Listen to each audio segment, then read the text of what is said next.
Hello बच्चों, सार्थक academy में आपका स्वागत है बेटा। जैसा कि आपके स्क्रीन पर लिखा हुआ है, biology classes for PNST and ANM. सार्थक एकेडमी आप सभी लोगों को मात्र 199 रुपये में ऑनलाइन क्लासेस प्रोवाइड करवा रही है। जो हाल ही में आप लोग को इन्फॉर्म होगा कि मध्य प्रदेश सरकार ने लगभग कई सालों बाद में एएनएम की पोस्ट आई है और लगभग 2 सालों बाद में पीएनएसटी की पोस्ट आई हुई है। स्पेशली बायोलॉजी के जो गर्ल्स स्टूडेंट्स हैं उन लोगों के लिए बहुत अच्छी अपॉर्चुनिटी है, क्योंकि कई सालों बाद ये वैकेंसी आई हुई है। तो हम आज बायोलॉजी में इसके सिलेबस के डिस्कशन करेंगे कि भाई हमको पढ़ना क्या है। मैं आपका बायोलॉजी टीचर पवन कुमार गोंडाने, ठीक है। आज मैं आपको बायोलॉजी पढ़ाऊंगा और इससे संबंधित जो भी नोट्स है या जो भी डाउट्स हैं ये हमारे ऐप्स पर, सार्थक एकेडमी के ऐप्स पर अवेलेबल है। या जो भी जानकारी चाहिए नीचे स्क्रीन पर नंबर दिए हुए हैं, आप इस पे कॉल करके ऐप्स से संबंधित जानकारियाँ या जो नोट्स से संबंधित जानकारियाँ आप ले सकते हैं, ठीक है। तो ये है सबसे पहले तो भाई पीएनएसटी के बारे में बात कर लेते हैं कि पीएनएसटी में क्या क्या आपको या एएनएम में क्या आपको आने वाला है। देखिए, जैसा कि अभी नोटिफिकेशन आया है, नोटिफिकेशन में आप लोगों को फिजिक्स, केमिस्ट्री, बायोलॉजी के अलावा जनरल नॉलेज और इंग्लिश भी आएगा, जिसके 20-20 क्वेश्चन आपको हर सब्जेक्ट के मिलेंगे, ठीक है। तो बायोलॉजी की तो जिम्मेदारी मैं लेता हूं कि भाई आपको बेटर से बेटर नॉलेज देने की कोशिश करूंगा, जिससे आपका बायोलॉजी में 20 में से 20 मार्क्स लाने की कोशिश करें। आप लोग इतना अच्छे से तैयारी करेंगे कि हाँ, आपका एक भी नंबर कटना नहीं चाहिए। क्योंकि आप हो सकता है कि भाई फिजिक्स में थोड़ा सा न्यूमेरिकल्स में प्रॉब्लम हो जाए, केमिस्ट्री में थोड़ा सा अगर इक्वेशन आए तो प्रॉब्लम हो जाए। आपके पास में 3 सब्जेक्ट ऐसे हैं। जनरल नॉलेज भी हो सकता है कि हम अपने नॉलेज के हिसाब से जितना बना पाए कर सकते हैं, लेकिन कोशिश तो करना पड़ेगा कि अगर आपके 100 आए हैं तो आपको कम से कम 75 प्लस लाना पड़ेगा। स्पेशली जो हम ओबीसी और जनरल कैटेगरी की बात करते हैं, क्योंकि पिछले साल भी मैं या उसके पिछले साल जब नीट या सॉरी पीएनएसटी जब निकली थी तो उसकी लिस्ट कभी भी 75 के नीचे तो मैंने नहीं देखा, पर्सनली नहीं देखा। आपको कोशिश करना चाहिए कि हाँ 80 अबो, 85 अबो तक के लाने की कोशिश करें, ठीक है। तो चलिए हम स्टार्ट करते हैं बायोलॉजी का सिलेबस।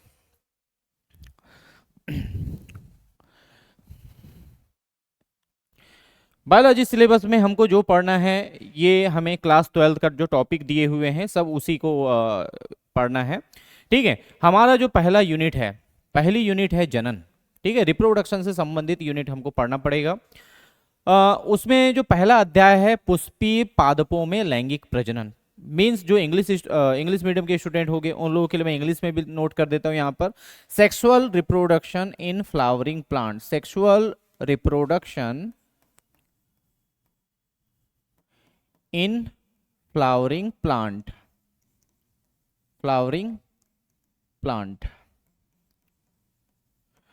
मतलब पौधों में जो सेक्सुअल रिप्रोडक्शन होता है उससे संबंधित हमको जानकारी लेना है। सबसे पहले तो भाई प्रजनन क्या है, प्रजनन क्या है, फिर लैंगिक प्रजनन क्या होता है, मीन सेक्सुअल रिप्रोडक्शन क्या होता है। अब पुष्पों में या जो पौधे होते हैं, जितने भी फूल वाले पौधे होते हैं उनमें रिप्रोडक्शन किस टाइप से होता है, ये सब की जानकारी हम पढ़ेंगे। अब देखिए, जनरली आपने अगर 12th में थोड़ा सा अगर याद हो तो जो प्रजनन की प्रक्रिया होती है सामान्य रूप से 3 स्टेप में कंप्लीट होती है। एक होता है प्री फर्टिलाइजेशन। प्री फर्टिलाइजेशन भाई सबसे पहले फर्टिलाइजेशन है क्या, लैंगिक प्रजनन की जो मेन प्रक्रिया है। लैंगिक प्रजनन होता क्या है, लैंगिक प्रजनन जिसमें कि नर युग्मक और मादा युग्मक दोनों मिलते हैं उसे हम लैंगिक प्रजनन कहते हैं। जिसके बाद जायगोट बनता है, जायगोट बनने के बाद में अगर एनिमल है तो बच्चे का डेवलपमेंट होगा और प्लांट है तो सीड का डेवलपमेंट होगा, ठीक है। तो इसमें प्री फर्टिलाइजेशन, अब प्री फर्टिलाइजेशन क्या होता है, सबसे पहले मैंने आपको अभी फर्टिलाइजेशन बताया। फर्टिलाइजेशन का मतलब कि मेल गैमेट यानी नर युग्मक और मादा युग्मक के मिलने की प्रक्रिया। अब नर युग्मक बनेगा तभी तो मिलेगा, मादा युग्मक बनेगा तभी तो मिलेगा, तो भाई उनके जो बनने की प्रक्रिया है वो प्री फर्टिलाइजेशन में आएगी। अब पौधों में क्या होता है कि भाई नर युग्मक यानी जनरली हम उसे परागकण यानी पोलन ग्रेन कहते हैं, मादा युग्मक अंडप या ओव्यूल कहते हैं। अब पौधे में जो परागकण हैं एक पौधे में, पौधे तो अब चल नहीं सकते, तो भाई ये जो फीमेल गैमेट है यानी परागकण है, ये फीमेल गैमेट तक पहुंचेंगे तो उनके पहुंचने की प्रक्रिया अलग कहलाती है। जब दोनों पहुंचेंगे, दोनों आपस में मिलेंगे, तभी तो फर्टिलाइजेशन होगा।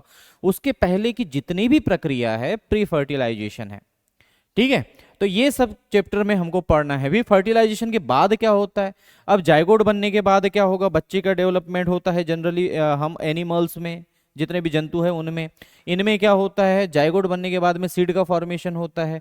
तो हमको कितने टाइप के सीड, जैसे एक बीजपत्री पौधा यानी मोनोकॉट, डाइकॉट, द्विबीजपत्री पौधा, इनकी जानकारी पढ़ना पड़ेगा।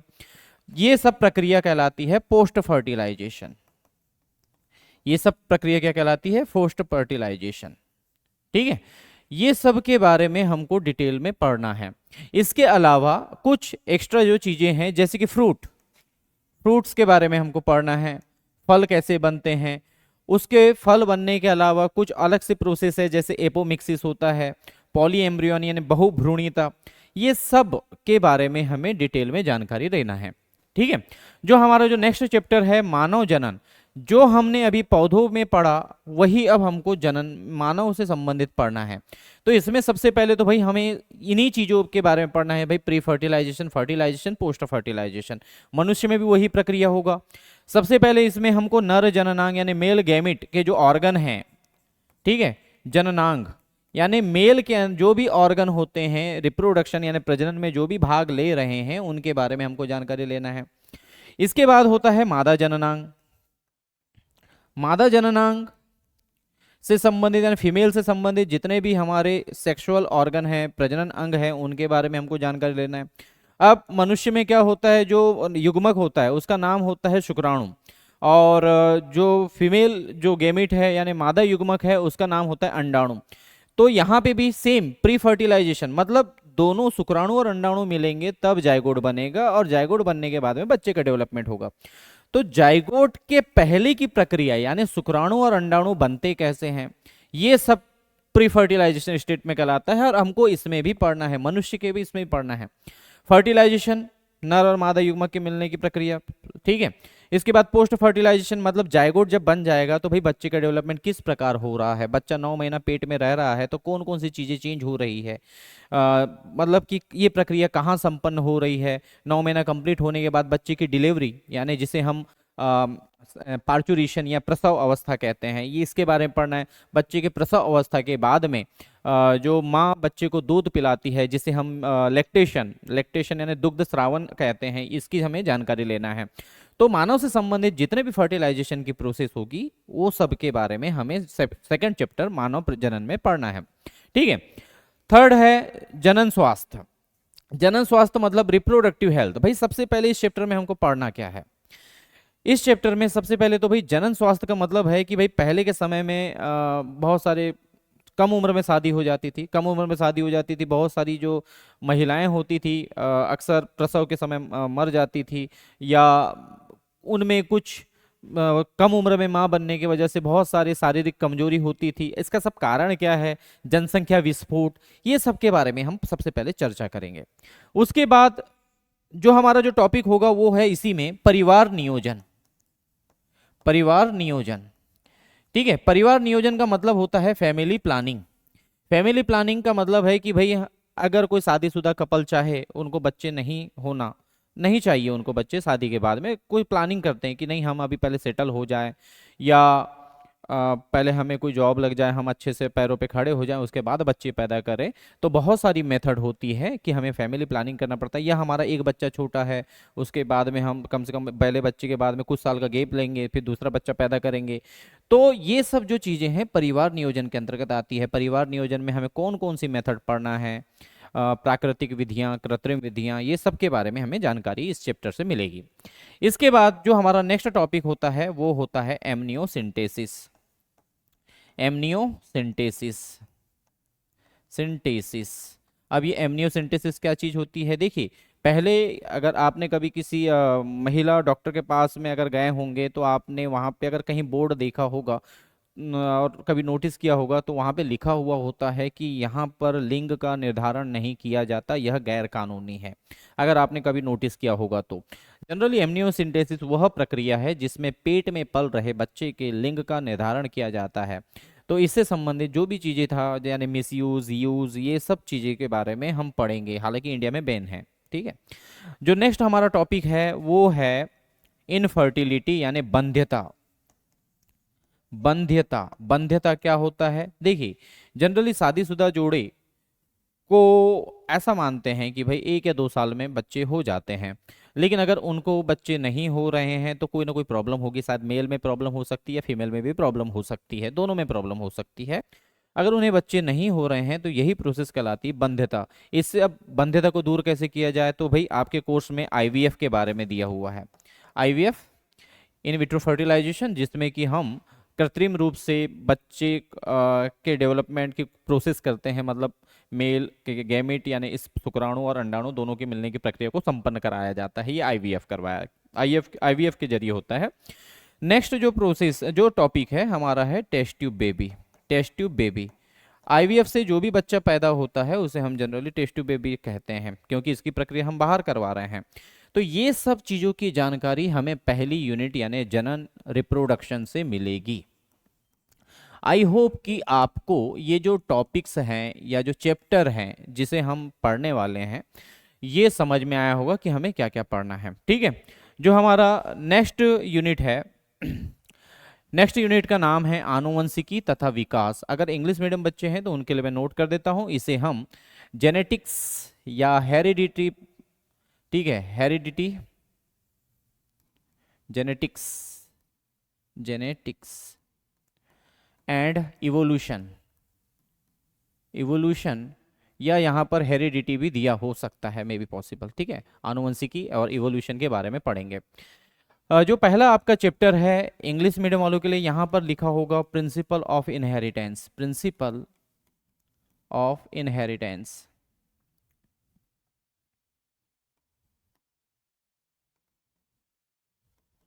Principle of inheritance.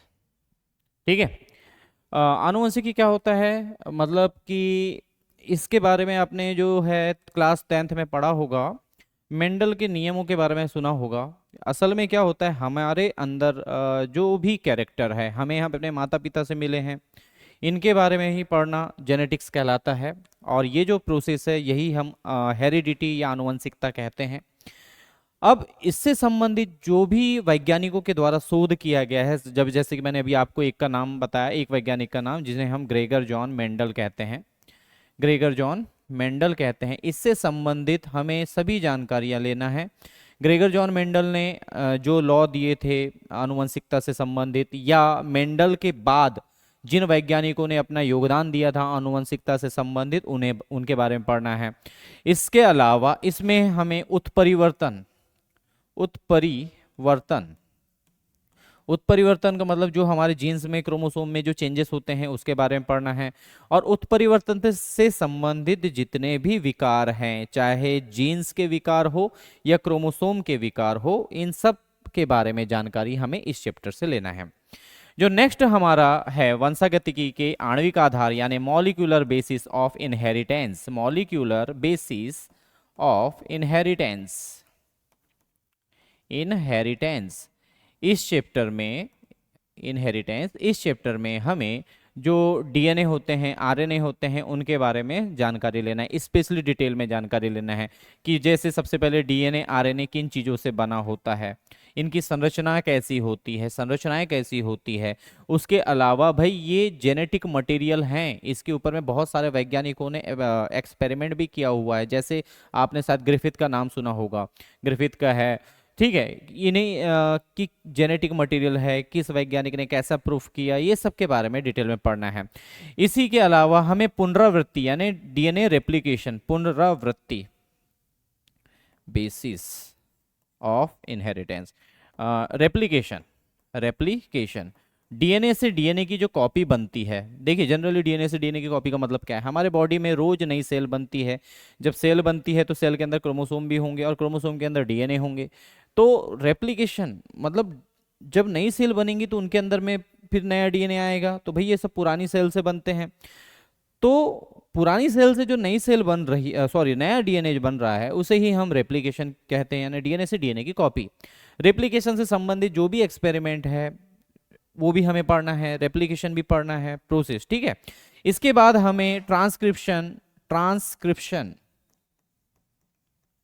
ट्रांसक्रिप्शन और ट्रांसलेशन दोनों चीजें पढ़ना है। ट्रांसलेशन अगर हिंदी में बोले तो इसे अनुवादन और सॉरी, पहला अनुलेखन और दूसरा है ट्रांसलेशन। अनुलेखन और अनुवादन यानी डीएनए से एमआरएनए बनना, फिर एमआरएनए से प्रोटीन बनना, ट्रांसक्रिप्शन और ट्रांसलेशन है। इसके अलावा इस चैप्टर में हमें जेनेटिक कोड जेनेटिक कोड से संबंधित, अब जेनेटिक कोड क्या होता है इसे जब हम डिटेल में पढ़ेंगे तो आप खुद ही जान जाएंगे कि जेनेटिक कोड क्या होता है। उसके अलावा इस चैप्टर में हमें फिंगर प्रिंटिंग जो प्रोसेस है, फिंगर प्रिंटिंग और HGP यानी ह्यूमन जीनोम प्रोजेक्ट।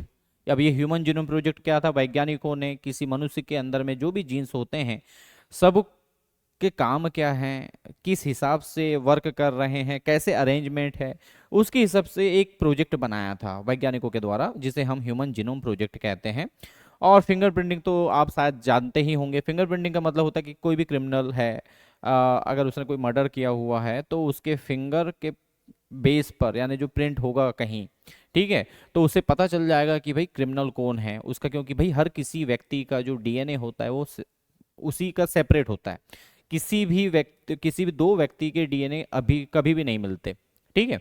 तो यही होती है फिंगरप्रिंटिंग कि भाई सामने वाले का जो डीएनए है वो किस हिसाब से है। क्रिमिनल को पता लगाने के लिए इसका यूज किया जाता है। जो नेक्स्ट चैप्टर है वो हमारा है इवोल्यूशन यानी विकास। इस चैप्टर में सबसे पहले आप ये देखेंगे कि मनुष्य मतलब पृथ्वी सबसे पहले बनी कैसे, ये ब्रह्मांड बना कैसे। इसकी शुरुआत होती है बिग बैंग थ्योरी से। बिग बैंग थ्योरी क्या है? फिर पृथ्वी पर मनुष्य या कोई भी जीव सबसे पहले कैसे आया, इसके ऊपर में बहुत सारे वैज्ञानिकों के द्वारा अपने अपने सिद्धांत दिए गए हैं। तो ये सब के बारे में हमें इस चैप्टर में पढ़ना है। उसके अलावा कि चलो जीव तो आ गए, फिर इनके बाद में जैसे सीक्वेंस होता है, सीक्वेंस का मतलब कि भाई पहले कौन सा जीव आया, फिर उसके बाद में कौन सा जीव आया, इसके बाद में कौन सा जीव आया।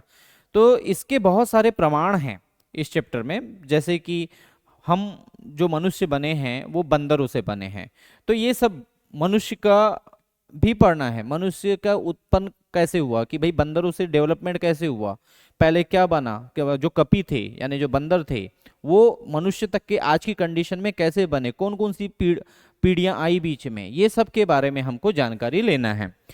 तो ये जो चैप्टर है हमारा आनुवंशिकी तथा विकास। देखिए नीट का जब आप पेपर देते हैं, नीट बायोलॉजी वाले नीट का पेपर देते हैं, तो भाई एक निश्चित गारंटी तो रहती है। गारंटी का मतलब है कि हाँ यूनिट परसेंटेज या मार्क्स के हिसाब से बटे होते हैं। लेकिन जैसे कि आप एमपी की एग्जाम दे रहे हैं तो यहाँ पे ऐसा कोई निश्चित नहीं है कि आपको इस चैप्टर से एक क्वेश्चन आएगा, दो क्वेश्चन आएगा या तीन क्वेश्चन आएगा। हो सकता है ज्यादा भी दे दे, पहली वाली यूनिट से भी ज्यादा दे दे, कुछ भी हो सकता है, ठीक है। क्योंकि जब एमपी की एग्जाम आप देते हैं, है ना, जैसे कि मैंने पहली यूनिट बताया था रिप्रोडक्शन, कोई निश्चित नहीं है कि उससे इतने इतने चैप्टर के आ जाते हैं। फॉर एग्जांपल जैसे हम लोगों ने अपने टीचर बनने के लिए जब एग्जाम दिए थे तो हमें जनरली बायोटेक्नोलॉजी के ज़्यादा क्वेश्चन आए थे। आपको कहीं से भी कितने भी क्वेश्चन पूछ सकते हैं, 20 मार्क्स 20 क्वेश्चन तो आना ही है आप लोगों को, ठीक है। जो नेक्स्ट हमारा यूनिट है, ठीक, मानव कल्याण में जीव विज्ञान, यानी बोलना चाहिए कि ह्यूमन वेलफेयर के लिए जितने भी माइक्रोब्स हैं, सूक्ष्म जीव, जितने भी सूक्ष्म जीव हमारे लिए फायदेमंद हैं या हमें नुकसान पहुंचा रहे हैं, जो भी है चाहे फायदा हो या नुकसान हो, उनके बारे में हमको पढ़ना है और आप उसका कैसे यूज कर सकते हैं इस चैप्टर में हम जानेंगे। देखिए तो इसका जो हमारा पहला जो चैप्टर है अध्याय 7 है ना, मानव स्वास्थ्य एवं रोग, यानी ह्यूमन हेल्थ और डिसीज, ठीक है। इस चैप्टर में आप ह्यूमन हेल्थ और डिसीज इस चैप्टर में आप पढ़ेंगे कि मनुष्य में बीमारियां किन किन कारणों से होती है। जनरली हम लोग जानते हैं कि भाई मनुष्य को बीमारियां जो होती है bacteria, virus, protozoa protozoa fungus और हेलमिंथ, जो आपके कोर्स में है मैं उनका नाम बता रहा हूँ, ठीक है। ये हमको इनके बारे में पढ़ना है। बैक्टीरिया, वायरस, प्रोटोजोआ, फंगस और हेलमिंथ। आपके कोर्स में लगभग सभी के दो दो बीमारियां तो है। दो दो बीमारियों को हमको डिटेल में पढ़ना है कि भाई इनके सिम्टम्स क्या है, कारण क्या है। उसके अलावा कुछ हम इंपॉर्टेंट और जानकारियां भी लिखेंगे कि सिर्फ जैसे बैक्टीरिया से और कौन कौन सी बीमारियां हो सकती है, ठीक है, वायरस से और कौन कौन सी बीमारियां हो सकती है, प्रोटोजोआ से कौन कौन सी बीमारियां हो सकती है। इसके अलावा इस चैप्टर में हमको इम्यून सिस्टम यानी प्रतिरक्षा तंत्र, ठीक है, प्रतिरक्षा तंत्र क्या होता है जो हमको बीमारियों से लड़ने में बचाता है, प्रतिरक्षा तंत्र के बारे में हमको डिटेल जानकारी पढ़ना है। इसके अलावा जो एक बीमारी है जो ना कि बैक्टीरिया, वायरस या किसी अदर से होती है, डिजनरेटिव डिजीज होती है, कैंसर, कैंसर के बारे में हमको डिटेल में पढ़ना है। यानी bacteria, virus, protozoa, fungus, helminth और से संबंधित बीमारियां और कैंसर, कैंसर ये हमको डिटेल में पढ़ना है। प्रतिरक्षा तंत्र तो पढ़ना ही पढ़ना है। इसके अलावा इस चैप्टर में जो ड्रग्स होते हैं, जो alcohol, specially drugs, alcohol, drugs abuse, drugs, ठीक है, ड्रग्स और एल्कोहल,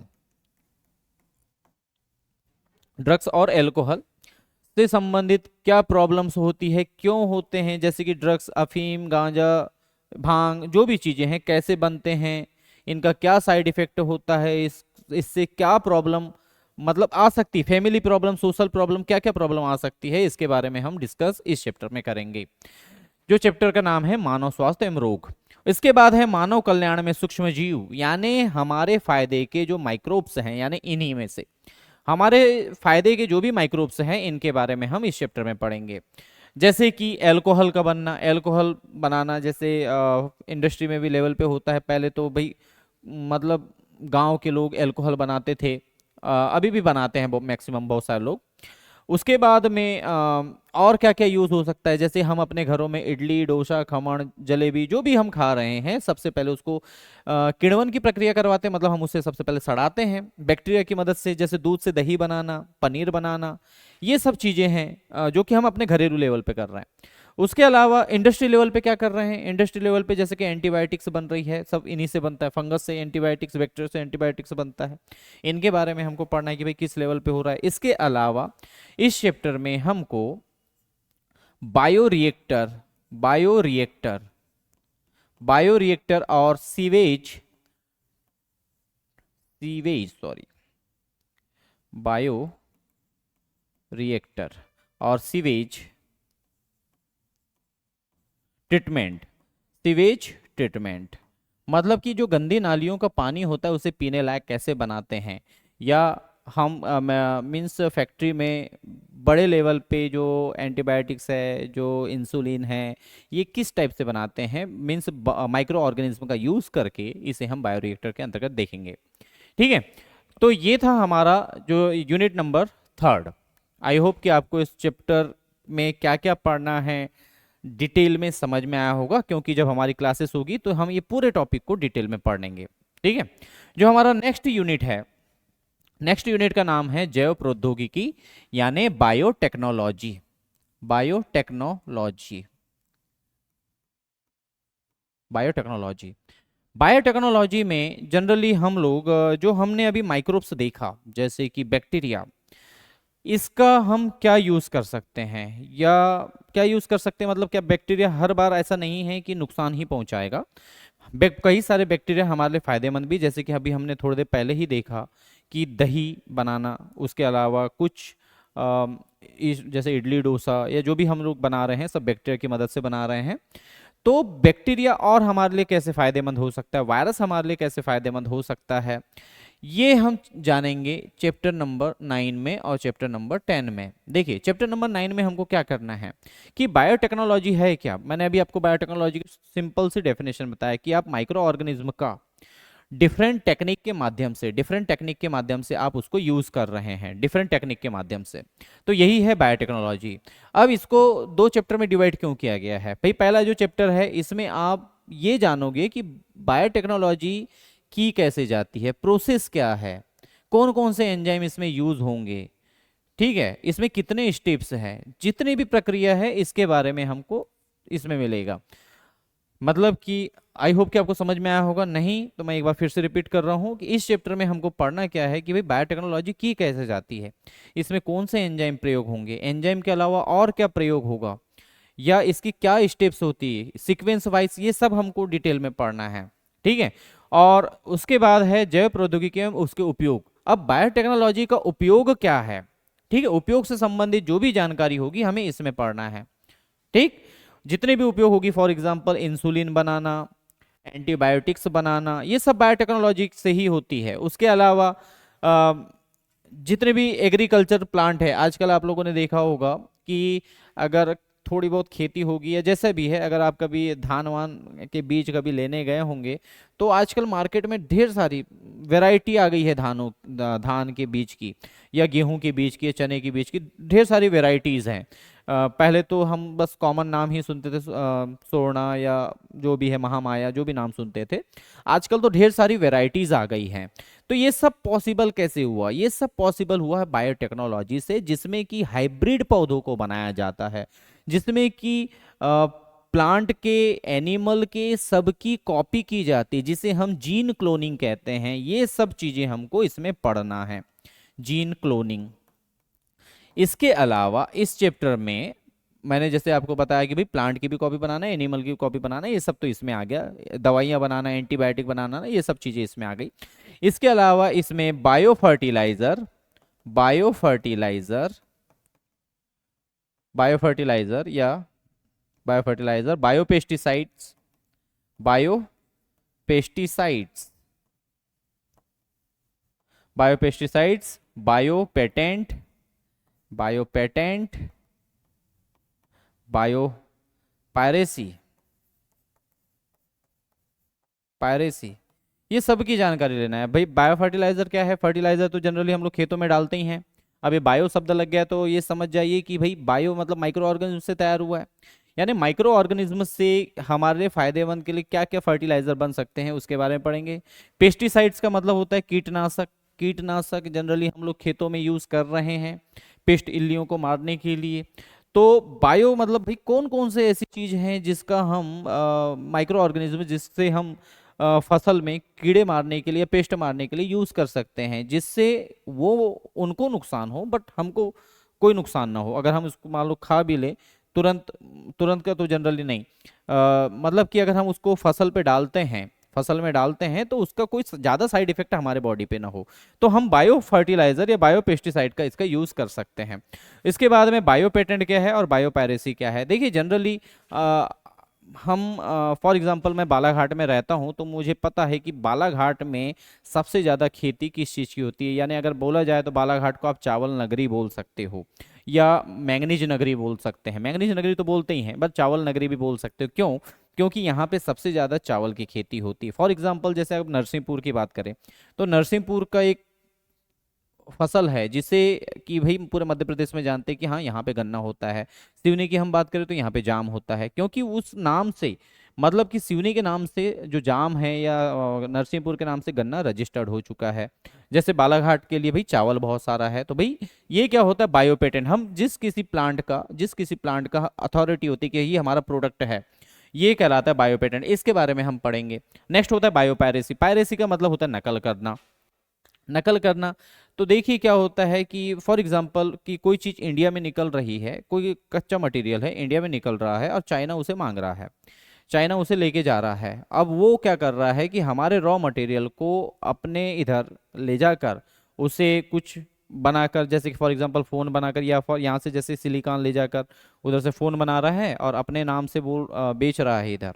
तो ये होता है बायोपायरेसी। मतलब कि जो गरीब देश होते हैं उनके संसाधनों का उपयोग करके जो अमीर देश होते हैं वो अपना लेबल लगा के बेचते हैं, इसे ही हम बायोपायरेसी कहते हैं। तो ये सब जानकारियां हमको यूनिट नंबर 4 में मिलेगी। इसके बाद जो हमारा लास्ट यूनिट है जिसका नाम है पारिस्थितिकी यानी इकोसिस्टम।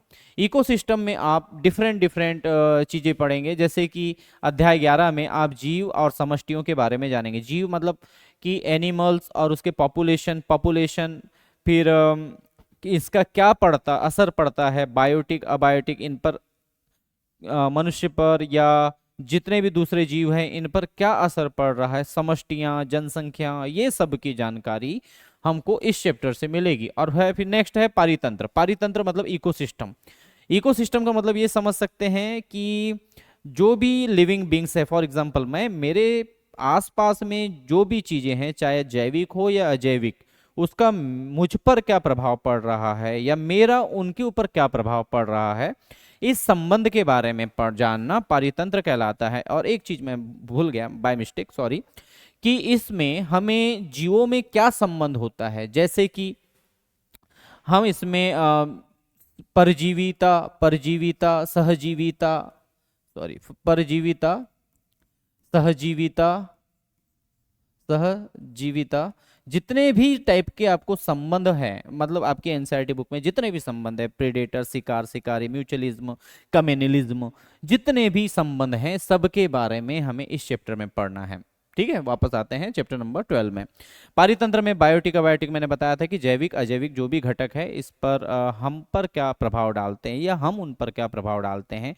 उसके अलावा बायोमास से संबंधित, सॉरी मतलब कि पिरामिड हमको पढ़ना है, जैव भार का पिरामिड, उसके बाद जैव संख्या का पिरामिड, ऊर्जा का पिरामिड, जितने भी पिरामिड है ये पिरामिड से संबंधित जानकारियाँ, और खाद्य श्रृंखला, खाद्य जाल या ऊर्जा प्रवाह किस प्रकार से होता है, ये सब की जानकारी हमें इस चैप्टर में मिलेगी पारितंत्र में।